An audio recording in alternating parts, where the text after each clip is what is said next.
I wanted today to kind of get in touch with this common theme that's coming up for me and among clients lately, and that is, what do I do with myself? What do I do with this downtime? I don't know what to do. Is this all there is? I thought I'd be happier than this. I don't know what to do differently. I want to make changes. I don't know what to make for dinner. Just this kind of helpless flitting about of not knowing how to make some small decisions and some big decisions. And a lot of it has to do with the fact that our usual patterns of coping have been really disrupted by lockdown and by all the global shifting and awakening that's happening in our normal routines. And most of us, if you're a doer and someone who's really used to being busy, it's really difficult now to kind of have, like with the principle of inertia, where you're normally go, go, go, to now be like, come to a grinding halt. And how do you sustain or maintain momentum and get anything accomplished? Because we're meeting resistance, right? You're meeting resistance at every turn of, I'm not used to doing it this way, or this is a new way. And maybe you make a plan and plan A doesn't work out and you find you're at plan F and you're still rerouting. It feels very out of control because there are so many variables that are out of control. So if you're a doer and with these restrictions and you're used to doing things and taking action to solve problems, you're probably getting kind of frustrated. And, when you're used to being on the go and you can't be on the go, and anxiety is kind of a lifestyle, it's really hard to be still and to just be. Meditation, even if you know all the benefits, can be really difficult to just be and to sit still. And so for me, anxiety had become such a lifestyle for me. Sometimes if I was sitting still, I was literally trembling or felt short of breath. It was like the anxiety was there and there was no place to go with it, to do something physical with it. And so it just kind of almost ate me alive. And I've been hearing that theme quite a bit this week. And so I wanted to give you sort of a different approach of, rather than focusing on what you want to do, is to think more about how you want to feel. And this is a way to come up with new solutions to old problems and to manage new struggles or new issues. One of my clients told me that the way that why she wanted to reach out to me was because she had seen that video that I posted way early on during lockdown, earlier in the summer, of me roller skating around my kitchen. And she said, I want to feel like that. I want to feel alive. I want to feel silly. I want to feel joyful. And I don't. She explained that her daily routines had become just that. And that even when she did things that were notably for self-care, because she knew she should do them, like eat well and exercise and do all the things for those in her life that she cared about, it wasn't giving the feeling, it wasn't fulfilling. And I think that that's the thing with my whole platform of being about feelings.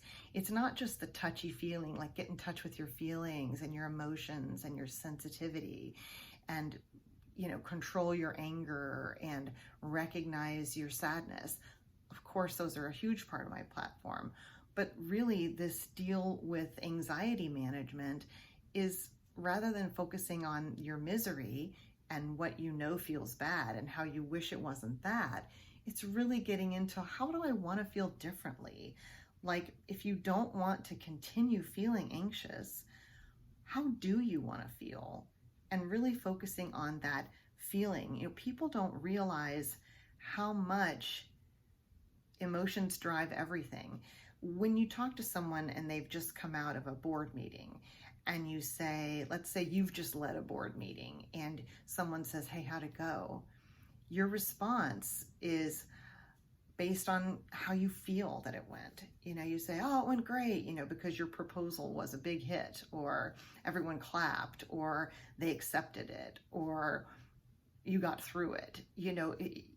How the meeting went and your interpretation of how the meeting went has to do with how it felt in you. Did you feel at ease? Did you feel content? Did it go over the way you wanted it? And if it didn't, even if what you presented, everything you said was exactly what you'd intended, and even if everyone applauded or everyone said, yeah, let's go forward with it, but it didn't go the way you wanted it to, then it doesn't feel good. And then you would say, well, I don't know how it went. I didn't really feel very good about it. And that completely alters the experience. And so it's this deliberate, conscious awareness of how you want to feel when you go into the grocery store or come out, when you make a meal. These are basic things of setting intentions of how you want to feel to manifest that and make that possible. So if it's, I don't know what to do with myself and my future, I'm at the end of my rope in my relationship, my career is at a dead end, or I can't be doing this forever, this wasn't what I intended. It's getting into, rather than thinking, what do I do? What action steps? What course do I need to take? Where do I turn next? Who do I call? It's really more about, how do you want to feel? And then thinking, what gives me those feelings? What are things that already provide that feeling for me? If you want to feel empowered, when are times in your life when you felt empowered? What were you doing? Who were you with? What was it that led to that feeling? If you want to feel at ease and relaxed and content, when are times in your life when you felt that way? What were you doing? Who were you with? What was surrounding it? What fostered that feeling? Because behind everything, your why, when Simon Sinek talks about start with why in his book, and I'm a huge fan of his, the why, the inspiration, is the feeling behind what we're doing. That's the why. It's not, I want to make $1 million or I want to be king of the world. It's how do I want to feel, and what will those things provide for me, and what's the feeling I'm going to have as I'm striving for that goal, as I'm embodying healthy striving rather than perfectionism and intensity and drive and nothing but. Grit is not just about fortitude and drive. It's about being able to reroute. And all of it needs to be with this focus of why you're doing something and why you're doing it. Behind the why is how you want to feel about yourself and your life and your purpose for being here, and feeling that it within spirit, embodied aliveness. And so that's all for today. I just wanted to inspire you to try approaching things differently, rather than thinking of getting stuck in the problem, and rather than thinking that the solution lies inside your head and you've just got to think really hard about how to fix it and do something about it.